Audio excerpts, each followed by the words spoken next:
Hey guys, Owen here, and I thought I'd just drop in this video because I want to share with you things that I've learned about awareness, self-awareness, of course. That's what the podcast and the movement and my coaching is all going to be about in the future. I just want to reflect on something with you and talk about stimulation.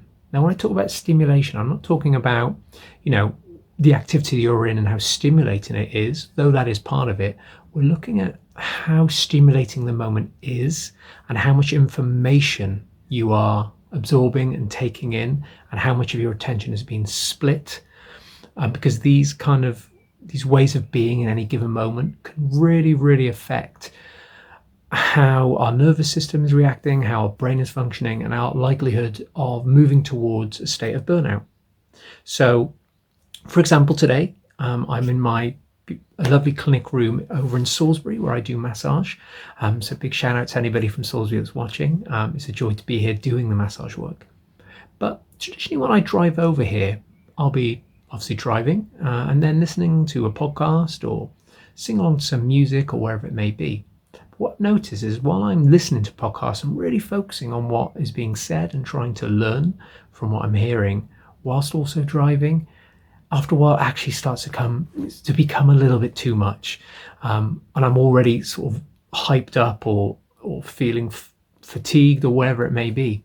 So today I drove the hour drive and didn't put on any music or any podcast. So I wanted to see if I could drive and for an hour without any stimulating information coming in through my ears. I was trying to focus on driving and the visual side of all of that. So I gave it a go and my mind was racing. Thoughts were flying in and I was trying to figure things out in my mind. But what was really powerful about it, by the time I got to my destination, I felt a lot better than I would have done if I'd listened to a podcast. Now, don't get me wrong, I'm going to do that again probably and listen to a show at some point. But it's very interesting when you look at this, when you think, okay, so I just focused on the one task in hand, which was to drive. You should apply this to other parts of our lives. So I quite often will edit a podcast, and while I'm editing it, I'm making a poster. And while I'm making that poster, I might be cooking something, and I have to be aware to go and check that. So I've got 3 activities going on at once, and I wonder why my nervous system starts to feel a little bit edgy.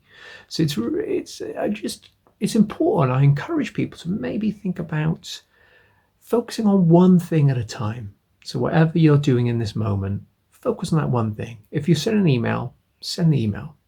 Don't do half the email and be doing something over here or cooking whilst scrolling on social media.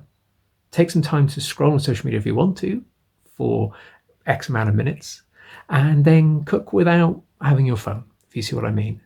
And just give it a try, because you'll find that your nervous system and your mind, everything won't feel so ramped up and you won't feel so kind of on the go. And it could allow this space for your brain and nervous system, your body and everything to absorb what's going on, the experience, the information. So your brain has a chance to compute what's going on and do what it needs to do with the information it's receiving, rather than having 3 or 4 sets of information coming through. So it's just something to think about when it comes to stimulation in any given moment. How many tasks are you really doing? And are you doing a task and distracted for a second and then coming back to the task? Can you look to just be with the one task in hand? Bit tricky with time management, of course, but it's just something to think about. Give it a try. I did today driving here without music or a show, and it was really cool. Really cool. I felt fresh. I felt good to go when I got here. I didn't feel like my brain was having to absorb. So yeah, something to think about, guys. I'm going to do some more videos like this, just reflecting on life, human experience, and awareness, and everything in between. So there is a new Insight with O video coming up, episode 4. That's coming out as a video and over on the podcast channels. There's a new episode of the podcast coming out with an amazing guy called Patrick Toby, where we talk about parts and memory. And there'll be another show coming up the following week. I'm currently studying all my coaching qualifications, so that's taken up some of my time. But don't worry, there will always be plenty of content on the way. All right, everybody, thanks for watching, and I'll see you next time.